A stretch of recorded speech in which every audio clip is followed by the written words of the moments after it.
Hello, and welcome to Terri Reid's Attic, a place where we share stories of things that go bump in the night. Sit back, get comfortable, and enjoy the stories. Why do we like to listen to ghost stories? There's the obvious answer. We love to be frightened, and we're attracted to the unknown. But I believe there's another reason many of us are drawn to stories about the paranormal. And that reason is for validation, because we have had experiences in our own lives, experiences that we can't explain, and those experiences are validated when we listen to someone else's ghost story. Have you ever seen something or heard something that you can't explain, and when you try to share it with others, they don't believe you, or they think you're a little off? Well, this is your paranormal safe place. We believe you, and we'd love to share your stories of ghostly experiences too. We have an email address below where you can send us your experiences if you'd like. In the meantime, I think it's only fair that I share my own personal ghost stories as the first stories in this series. These stories and other things I've experienced in my life are the stepping stones that brought me here, sharing stories and information about the paranormal. And it also gave me the foundation for most of the novels I've written.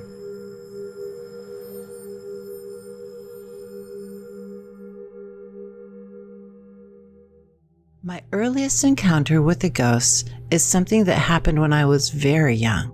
I don't remember it happening, but the experience really frightened my mother. My father was in the Marines, so my family moved a lot. When he was stationed in Beaufort, South Carolina, we lived in a tiny house just off the base. At that time, I was the youngest of 5 children. The house was 1 story, devoid of many windows, so it seemed perpetually dark, and in a fairly run-down condition. I was only about 18 months old, and my other siblings were old enough to play outside or to go to school. So my mother and I were often the only 2 in the house. When it was time to feed me, my mother would put me in my high chair and sit in front of me, her back to the old, dark mudroom and the back door of the house. Suddenly, in the middle of my meal, I would look past her to the dark room. My eyes would widen in fear, and I would lift my tiny, chubby hand, point, and say, "Look, man." My mother would spin around in her chair and stare back into the room, but no one would be there. When I was older and she told me the story, she felt that I might have been playing a prank, and I enjoyed her response to my actions. But even she admitted that there was an eerie presence in the house, and she also said that I would do it quite often, but not every time I was fed. As I've investigated children and their ability to see ghosts, I realized that it was much more likely that I had seen a man back there, or at least the ghost of a man. By the time I was in 4th grade, we had moved to Chicago. We lived in an apartment building on the north side of the city. I had a small bedroom in the front of the apartment. It was right off the living room and just a little bigger than a closet. My tiny bed was pushed up against one wall, and the wall across from my bed had 2 doors, one to a tall, narrow closet, and the other that opened to the living room. Every night, I would have a reoccurring dream that the closet door would begin to open, and whatever was inside would try to draw me in. In my dream, I would be crawling across the floor, trying to make my way to the door with a light shining beneath it, the living room door, but the power from within the closet would be pulling me back. I had that dream until we moved out of the apartment, about a year later. It wasn't until I was an adult that I realized the dream had much more significance than I had thought. My older sister explained to me that the former tenant of the apartment had committed suicide by hanging himself in the closet of my bedroom. She explained that as soon as we moved into the apartment, my parents were looking for a way to get out of there. So now, looking back at that little 4th grader in the tiny dark bedroom, I wonder how much was dream and how much was reality.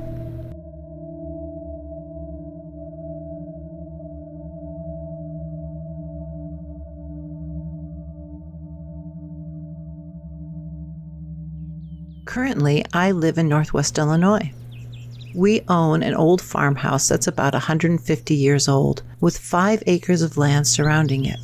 It has an old limestone basement, a walk-up attic, 2 main stories, 2 staircases, one in the front of the house and one in the back, 5 bedrooms, and a big country kitchen. We live in the country, so most of the land around us is cornfields. Our nearest neighbor is about 1/4 mile away. We moved into this house about 30 years ago. We left the big city of Chicago looking for a place where we could raise our children. The land also included an old barn and a corn crib, wonderful places for children to explore. I was sold. Our initial reaction to moving from Chicago to the farm was the difference at night. In the country, at night, it's dark. There is no residual light from street lights, fluorescent signs, passing cars. It's just the inky black of the sky with thousands of stars on a clear night. There is also a difference in the kind of sounds you hear. When we spent our first night here, we had a hard time sleeping because it was so quiet. We had moved away from the northwest side of the city, near the Edens Expressway, down the street from the Chicago Northwestern Freight Line, underneath one of the main routes from O'Hare, and 4 houses down from Cicero Avenue. Suddenly, we could hear strange sounds like frogs and crickets. But we could also hear the sounds in the house. We could hear someone moving around when no one was there. We could hear soft humming noises or catch a part of a conversation when no one else was home. However, the house itself was warm and welcoming. No one felt uncomfortable or threatened, so we just chalked it up to being one of the charms of our new home. On the second floor, the bedroom in the middle of the house had 2 doors, one that opened to the front hallway and one that opened to the back hallway. The only way to get from the front of the house to the back of the house on the second floor was to go through that middle bedroom. The hallway in the back of the house is about 20 feet long, with an alcove that looks out over the north side of the property. Including the middle bedroom, 3 bedrooms open up to that hallway, and the staircase in that hallway leads down to the kitchen. When we had lived in the house for about a year, a woman whose parents had built the house asked if she could come look through the house. She was in her 90s at the time. She told me that her mother used the little alcove for her sewing machine, and she would sit there and sew while she watched her children playing in the yard below. She said that her mother must have gone up and down those stairs between her sewing corner and the kitchen countless times. With this new information, suddenly some of our experiences made sense. At night, when I stood in the middle bedroom tucking my toddler daughters in for the night, I could feel a presence in the dark back hallway. I never felt threatened or concerned, but it was almost as if another mom was there. I never saw her, but I could close my eyes and picture what she looked like. I finally realized what the term "in your mind's eye" meant. I could see her in my mind's eye. My 6-year-old son is more sensitive than I am. He would come downstairs in the morning and announce that the lady in the black dress had come into his bedroom again. Because we never wanted our children to fear their home, especially when we felt there was no threat, I would just calmly ask what she'd done. As he sat at the table eating his bowl of cereal, he would explain that she had checked on both he and his brother, one of each level of the bunk bed. Then walk to the window and look outside for a moment, then turn and leave the room. A mom checking on the children at night. I could live with that. We named her Grandma Molnix because the house had been originally built by the Molnix family, and she became part of our lives. When we were all downstairs, we would hear footsteps upstairs, and we'd know it was Grandma Molnix. We would be sitting in the living room and suddenly get a whiff of very strong and very floral perfume, so strong that you could taste it. Grandma Molnick's. But we didn't realize how important Grandma Molnick's would be in our lives until a few years later. It was the weekend after Halloween. My husband and I were away from the house, and my oldest daughter and son were babysitting. We had a wood-burning furnace in the basement, and we used an old coal chute to get the wood from outside into the house. An old coal room was where we stored the wood, far away from the furnace. We had been expecting a delivery of wood that day, but the fellow never arrived. My husband and I had a meeting in the city, but we waited as long as we could, and we heard nothing from him. So we left our older children in charge and went to our meeting. About an hour after we'd left, when it was completely dark outside, the wood vendor arrived with his pickup truck filled with wood. My sons went out to help him unload his truck, but because he was late and in a hurry, he wasn't careful about where he was throwing the wood when he tossed it down the chute. Instead of aiming it into the coal room, wood ended up being tossed into the basement and underneath the furnace. Earlier that week, we had adopted a kitten from a shelter. The kitten was still getting used to us, so we kept her in a box in the kitchen at night. When we got home, all was quiet. My eldest son was sound asleep on the couch, his favorite place to fall asleep, and the younger children were in bed. We chatted with our daughter for a few minutes, and then we all went to bed. At about 3 o'clock in the morning, there was a pounding on our bedroom door. "Mom, Dad," my daughter cried out, "the house is on fire." We quickly got everyone out of the house, including our small menagerie of animals, and into the car in the driveway. We called 911, and my husband tried to find the origin of the fire. He went to the basement door, opened it, and discovered the basement was filled with flame. We tried using our hose, but the flames were too strong.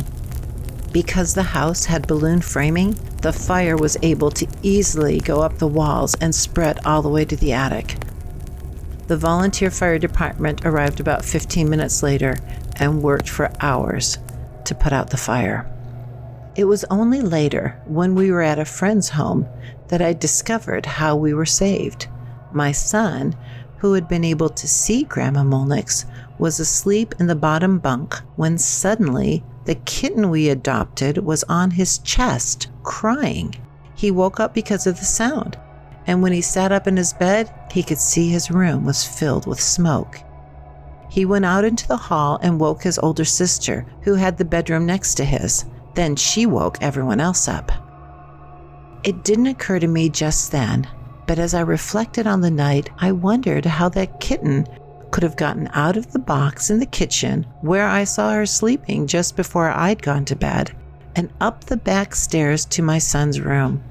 When there is fire and smoke, most animals hide. They don't cross a room, climb upstairs, and then somehow get into a closed bedroom and up onto a bed. And of course, the connection with my son and Grandma Molnick's further confirmed my theory that we were helped that night by a ghostly mom who had always watched over us. We were out of the house for 6 months. The fire had gone from the basement to the attic. So as they put our house back together, we were able to make some remodeling changes on the first floor. When we returned in May of the following year, the grandson of the original owners asked if he could come over and see the changes we'd made. As I walked him through the house, I mentioned that we'd always felt a presence in our home. Then I described to him the woman I could see in my mind's eye. His jaw dropped, and he stood in silent astonishment for a moment. Then he replied, "Terri, you have just described my grandmother perfectly." We were relieved once we moved back in that we could still occasionally hear Grandma Molnick's, even though the house had been remodeled. One final experience with Grandma Molnick's happened when my son was in high school. He was part of a varsity choir ensemble, and the girls from the group decided that it would be fun to sneak to our house in the middle of the night and toilet paper the big oak trees that stood at the end of our drive. We woke up Sunday morning to the vision of yards and yards of toilet paper wafting in the wind. On Monday, when my son arrived at school, the girls came over to him and asked him what we thought of their work. He explained that he was a little embarrassed to admit that I, his mom, actually thought it was great. That led them to ask why I hadn't come out and visited with him that night. My son explained that I had been in bed, sound asleep. They all shook their heads. No, they replied. We saw her. She was standing in the kitchen window the whole time, watching us. My son gasped softly and then nodded with a smile. Oh, that wasn't my mom you saw, he replied. That was our ghost. Thank you for stopping by Terri Reid's Attic. If you enjoyed the stories, please click like and please subscribe.